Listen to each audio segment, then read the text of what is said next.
നമസ്കാരം. മെയ് 10 ലോക ലൂപ്പസ് ദിനമായി ആചരിക്കുകയാണ്. SLE അഥവാ ലൂപ്പസ് അഥവാ സിസ്റ്റമിക് ലൂപ്പസ് എറിത്തമെറ്റോസിസ് ആധുനിക വൈദ്യശാസ്ത്രത്തിൽ ഏറെ പ്രാധാന്യമർഹിക്കുന്ന ഒരു അസുഖമാണ്. SLE ഒരു ഓട്ടോഇമ്യൂൺ അസുഖമാണ്. ഓട്ടോഇമ്യൂൺ എന്നാൽ നമ്മുടെ ശരീരത്തിൻ്റെ രോഗപ്രതിരോധ ശേഷി ശരീരത്തിനെതിരെ തിരിഞ്ഞ് വിവിധ കോശങ്ങൾക്ക് നാശം വരുത്തുന്ന ഒരവസ്ഥയാണ്. വൃക്ക, ശ്വാസകോശം, ഞരമ്പുകൾ, ത്വക്ക്, മജ്ജ തുടങ്ങിയ അവയവങ്ങളെയാണ് SLE പ്രധാനമായിട്ടും ബാധിക്കുന്നത്. 1,00,040 മുതൽ 60 ആൾക്കാരെ വരെ ഈ അസുഖം ബാധിക്കുന്നു എന്നാണ് ഇന്ത്യയിൽ നിന്നുള്ള പഠനങ്ങൾ സൂചിപ്പിക്കുന്നത്.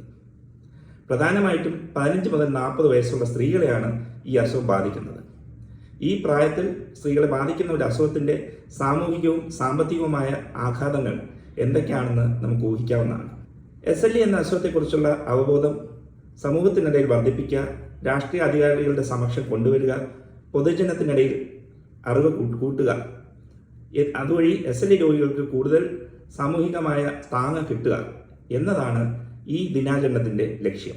Lupus 2025 gateway to the future എന്നതാണ് ഈ വർഷത്തെ ദിനാചരണത്തിൻ്റെ പ്രമേയം. കഴിഞ്ഞ 10 വർഷത്തോളമായി അതിതീവ്രമായ ഗവേഷണം നടക്കുന്ന ഒരു മേഖലയാണ് ഓട്ടോഇമ്യൂൺ ഡിസീസുകൾ പൊതുവെ, അത് പ്രത്യേകിച്ചും SLE. ഇതിൻ്റെ ഫലമായി തന്നെ SLE സംബന്ധിച്ച് രോഗപ്രതിരോധ ശേഷിയിൽ വരുന്ന മാറ്റങ്ങളെക്കുറിച്ച് ഏറെ അറിവ് നമുക്ക് ലഭിച്ചിട്ടുണ്ട്. ഇതൊക്കെ പ്രയോഗിച്ച് തന്നെ ഒട്ടേറെ മരുന്നുകൾ, SLEയിൽ ഉപയോഗഫലമാകാൻ സാധ്യതയുള്ള ഒട്ടേറെ മരുന്നുകളുടെ ക്ലിനിക്കൽ ട്രയലുകൾ ലോകത്തെമ്പാടും നടക്കുന്നുണ്ട്. വളരെ പ്രതീക്ഷാഭരിതമായ ഒരു നാളേക്ക് നമുക്ക് കാത്തിരിക്കാം. നന്ദി.